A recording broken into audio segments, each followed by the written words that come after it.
So today I would like to tell a short story. This is really for the younger members of our audience, for the school children that are at home at the moment, but really this is also a short story for anyone of any age. When I'm doing local lore and legend here in the North Yorkshire area, people often ask me if my stories are true. And so I like to tell a story about that.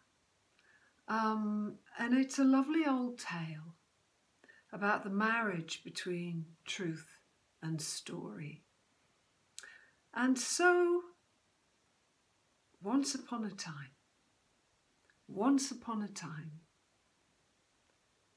truth came walking up the street. Now, truth in the past had always been a character who was warmly welcomed into people's homes. Truth was valued, his wisdom was held in high regard, and Truth was a character with beautiful clothes and an elegance, a dignity.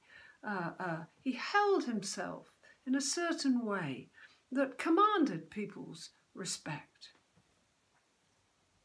But one day, Truth was seen to be shuffling up the pavement, limping. He was dishevelled. His clothes were ripped and torn, ragged, covered in mud. He had thistles sticking out of his hair. He was thin. He looked very pale. He looked like he really needed a good meal. He did not look to be in a very good way at all. His head was down, his shoulders were slumped, and he looked really, really miserable. And suddenly, around the corner, there came another character, and his name was Story. And Story was striding along, whistling a happy tune. He had a feather in his cap. He was in a very good mood. He wore a thick red velvet cloak. He was very well fed. He looked very healthy and happy. And suddenly he spotted Truth just coming up the street towards him. And he looked and he said, "Goodness me, Truth, is that you? Oh, my dear old friend, what on earth has happened to you?" And Truth said, "Oh, Story," he said, "you won't believe it. You won't believe what's happened to me. I've been sleeping in hedgerows.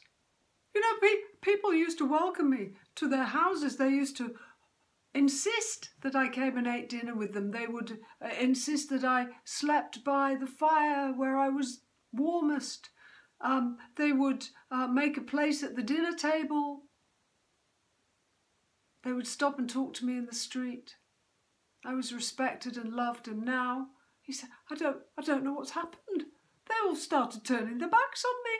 It started little by little, and suddenly it spread like a disease, and suddenly they didn't want me anymore. They didn't want me anymore. They didn't want my wisdom. They didn't ask me questions anymore. No, they turned their backs on me, and now, when I go to their houses, they slam the door in my face. They turn away from me in the streets. I've been sleeping in the hedgerows. I haven't had a decent meal for weeks. Look at the state of me. I'm in a mess. And Story said, "Oh my goodness me, my dear old friend, you and I would make a mighty pair together. And you are my friend, and I think it is time that I took care of you." And so Story pulled aside his thick red velvet cloak, and he said, "Come under my cloak. Come in here. I will take care of you now."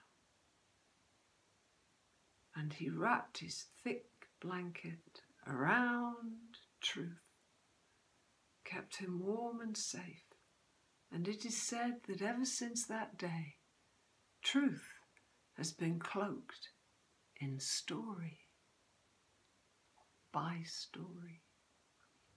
And so truth and story became one. And the whole world is a story, and we all have our stories, and the earth has a story, and the earth is telling great stories at the moment, a story that will be remembered. Earth is breathing right now for the first time in so long. And it is a storied world full of myth and legend, fairy tale and folklore. It is a story where the trees are alive and there is magic in the air.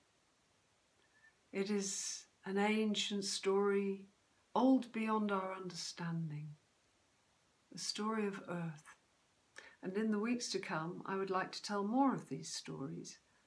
I will be reading from books. I have been asked to do some stories for the schools, and generally I will just tell the stories as they come up, because they tend to arrive and ask to be told.